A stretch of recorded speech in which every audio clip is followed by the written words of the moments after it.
Okay.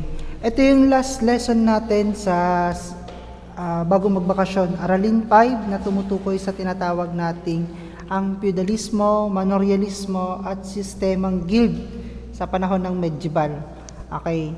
Last na to kasi next time ang gagawin na lang natin ay quiz na lang sa Wednesday tapos mag-exam na kayo. Kaya bibilisan na natin. Okay, sana wag na kayong ma-absent, last day na yon para makapag-record na rin ako at matapos na. Yung mga di pa nag-exam, papaalala ko lang ha, mag-take na kayo.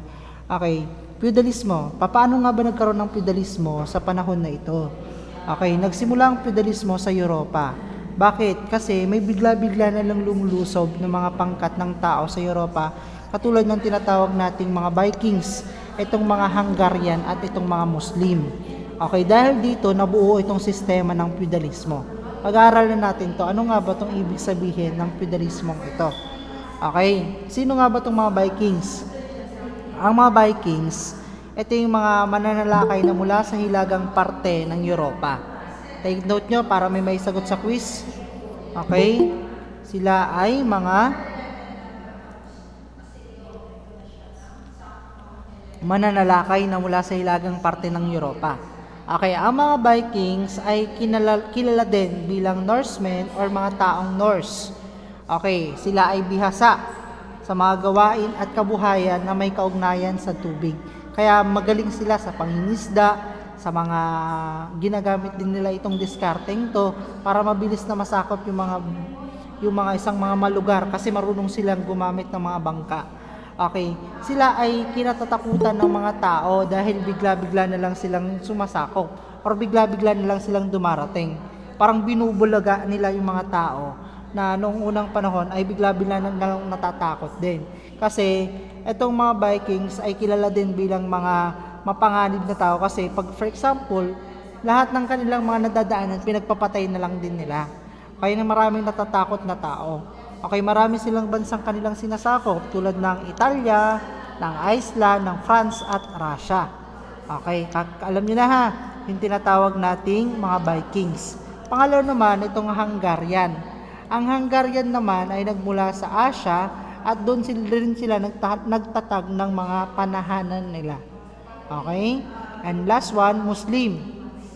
Ang Muslim ay kinatatakutan din. Bakit? Sila ay sumasalakay dun sa mga lugar na malapit sa dagat, tulad sa Mediterranean, tulad ng mga Italia na naging dahilan upang yung mga Italiano ay natakot.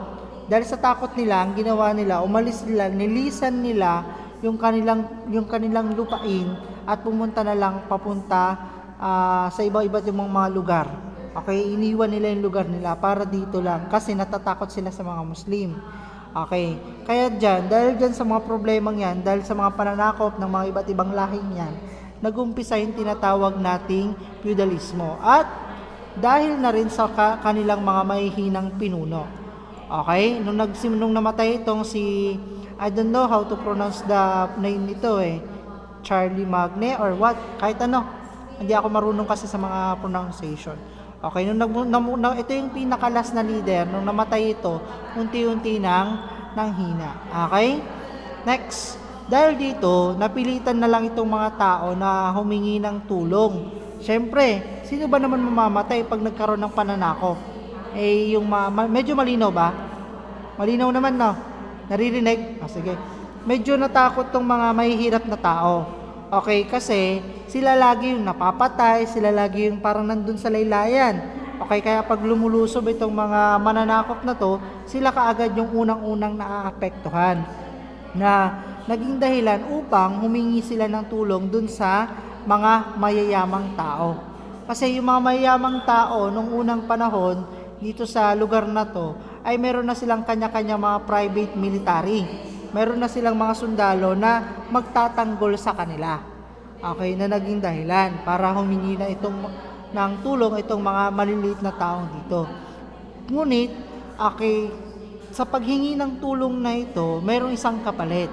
Okay, kapalit ng proteksyon na gusto ng mga normal na tao, ng mga laymans, okay, kailangan nilang manilbihan bilang mga katulong or bilang mga tagapagtanim and so on. magiging alipin sila ng mga maharlika nagsisilbi or nagmamay-ari ng mga lupain, yung mga landlord. Okay, sige, parang ganito. Okay, humingi sila ng tulong. Sasabihin ng Panginoon, sige, tutulungan ko kayo, pero ang magiging kapalit nito, kayo ay magiging alipin ko. Siyempre, no choice ka. Anong gagawin mo? Mamamatay ka ba? Okay, mamamatay ka na lang ba? Or sasakripisyo mo ba yung buhay mo? Or magsisilbi ka na lang? Okay, yun nga lang, bilang mga alipin sila, wala silang tatanggaping pera or halaga. Ang kapalit lang ay protection at sila ay pakakainin. Pagkain na lang yung pambayad sa kanila. Okay, next. Ang sistemang feudalismo. Ang mga maharlika na pinagkalooban ng lupain ng hari ay namuno sa mga estado at lalawigan. Ngayon, para itong mga maharlika na medyo may mga kaya, kasi maharlika nga sila, meron silang kakayahan, meron silang kapangyarihan, hihingi sila ng katapatan sa kanilang mga tagasunod. Paano yun? Kailangan nilang maging matapat sa kanila. Okay, ngayon meron tayong tinatawag na manuro. Okay, yung mga mayayamang angkan na mayroong pag-aaring lupain ay naghahangad na magkaroon ng kanya-kanyang ari-arian. Okay, ngayon, kadalasan, sila ay naghahangad magkaroon ng manur. Pag sinabi nating manur, ito yung malalaking lupaing pansakahan na kanilang kinokontrol.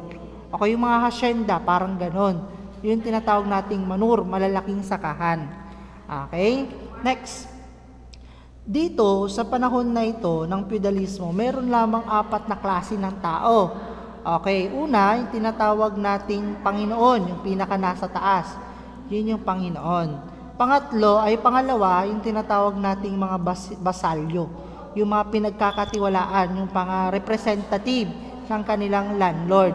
At yung pangatlo, yung kabalyero, yung mga sundalo, at ang pinakahuli at nasa pinakadulo ay yung mga alipin or mga serf ng kanilang mga landlord. Okay, pag sinabi nating landlord, mabilis lang to guys para makapag-out na rin tayo ng maaga. Okay, pag sinabi nating landlord, sila yung mga may-ari ng lupain na nagkaloob sa basalyo. Sila yung taong pinagkakalooban ng lupa kahit kapalit ng protection. Okay? Next. Pag sinabi nating landlord, like for example nito. Okay, discuss ko lang muna to. Basalyo. Ang basalyo naman, yung inaasahang maging matapat sa Panginoong may-ari ng lupa. Paano yung example niyan? Ganito. Sino, tingnan ko muna. Sige, ganito. Si Chadrick.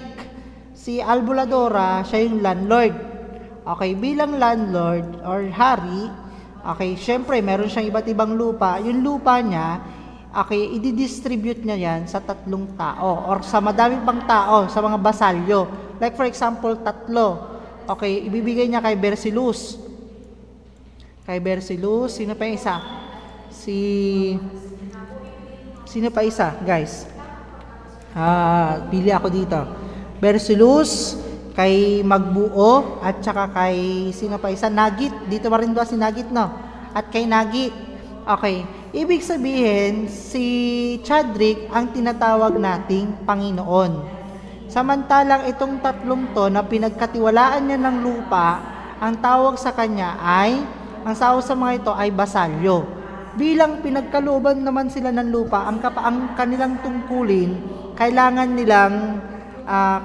nilang magbigay ng kita dun sa lupa ng hari, nung landlord. No, mamaya didiscuss ko ulit yun. Pangatlo, kabalyero. Ang kabalyero ay nahahati sa 3 stage bago ka maging isang ganap na kabalyero. Okay, unang stage dyan, yung tinatawag nating page. Ano yung page? For example, ikaw ay nasa 7 years old, okay, lalaki na 7 years old, pwede na siyang maging kabalyero. Pero nasa stage pa siya ng page. Ano ibig sabihin nito?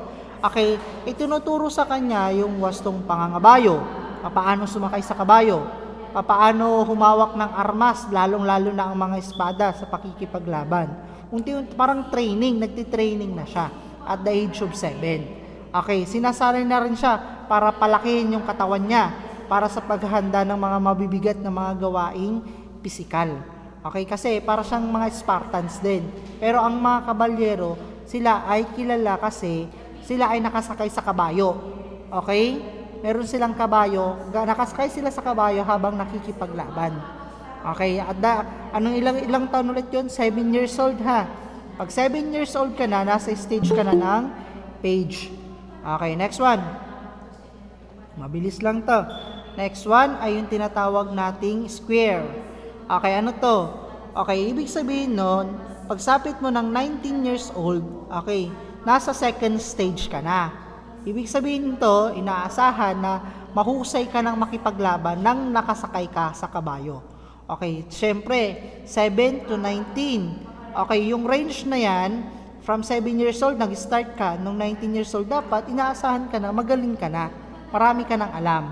At isa sa kanilang tungkulin, yung pagsilbihan, okay, itong mga ganap ng kabalyero. Yung mga talagang kabalyero na, naabot na nila yung pagiging kabalyero nila, meron silang mga alalay, itong mga ito. Okay? Pinagsisilbihan nila yung mga tunay na kabalyero, yung mga ganap ng kabalyero.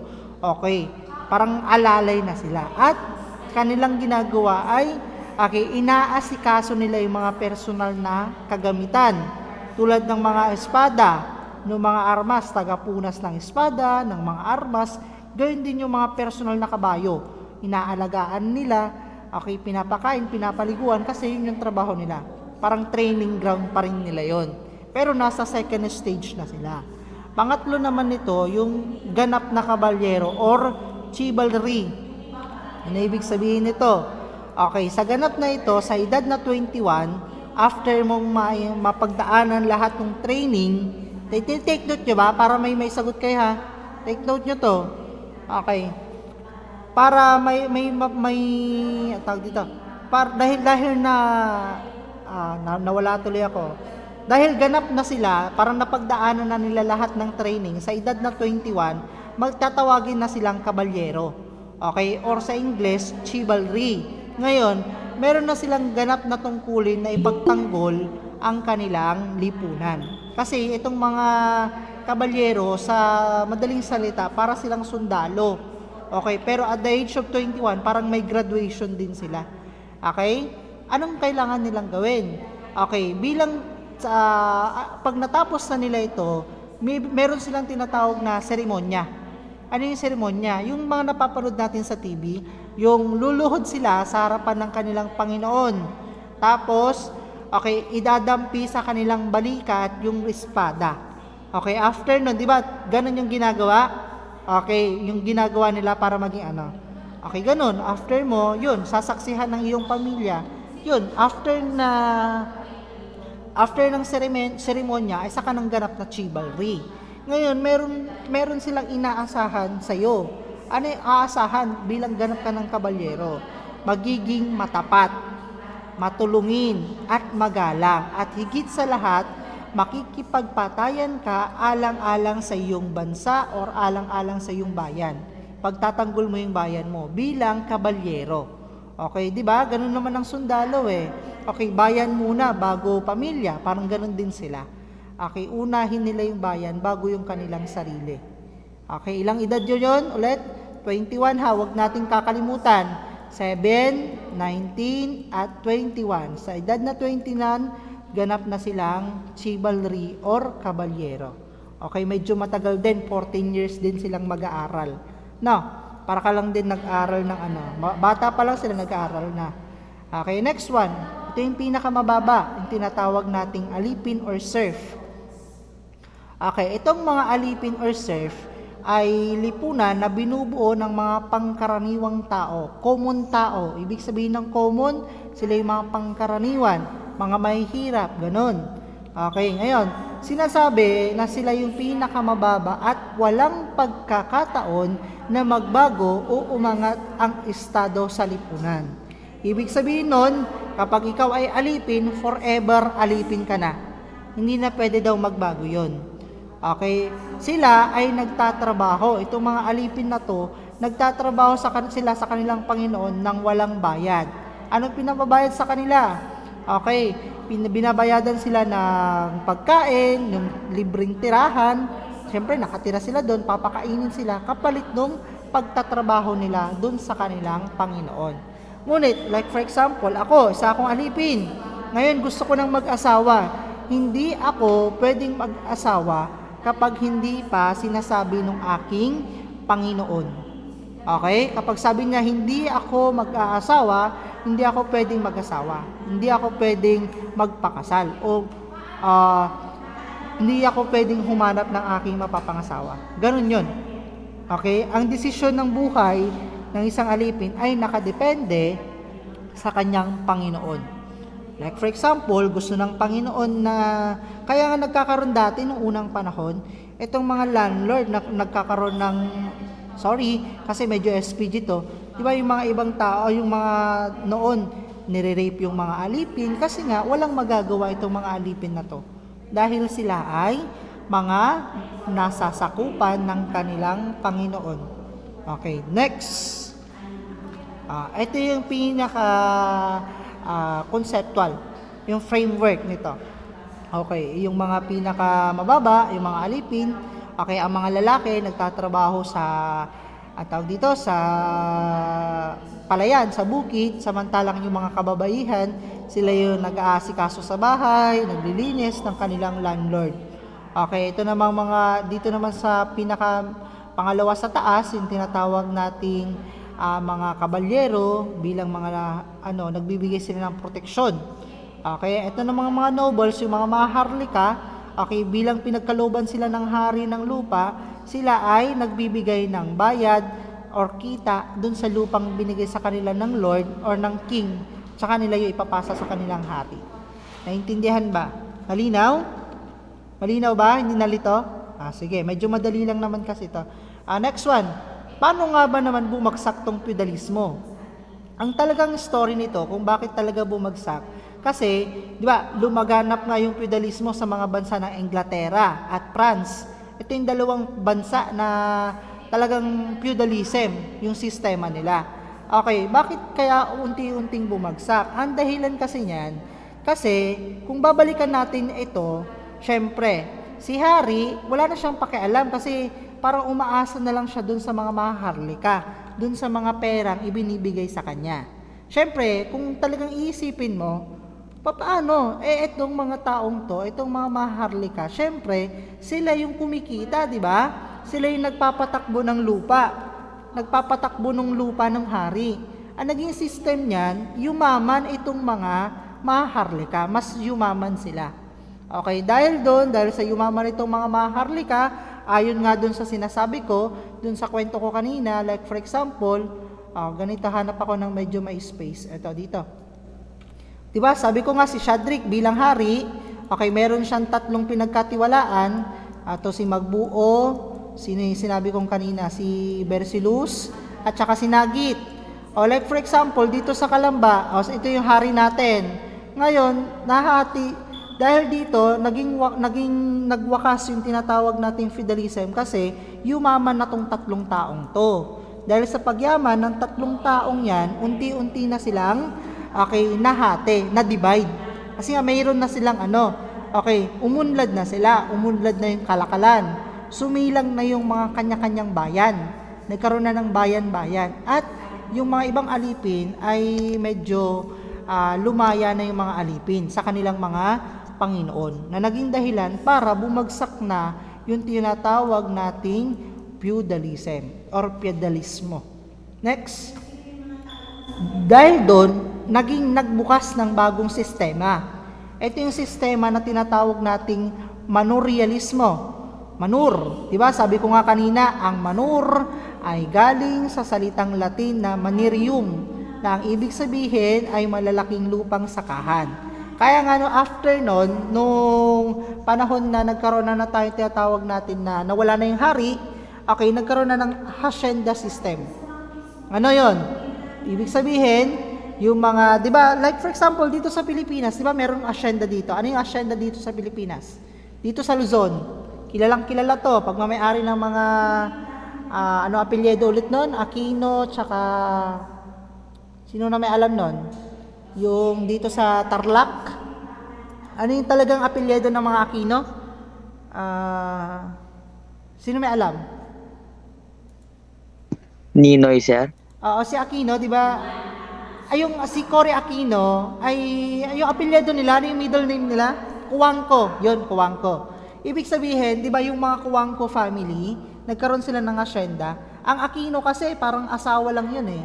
Pero ang talagang may-ari ng asyenda sa Hacienda Luisita ay mga Cuangco. Okay, kaya ngayon, parang ganun yung naging sistema nung unang panahon dun sa ibang bansa. Nagkaroon na sila ng hasyenda. Siyempre, ano ba yung kwento? Ano yung napapanood nyo sa TV? Di ba, naging mayayaman itong mga hasyendero? Di ba?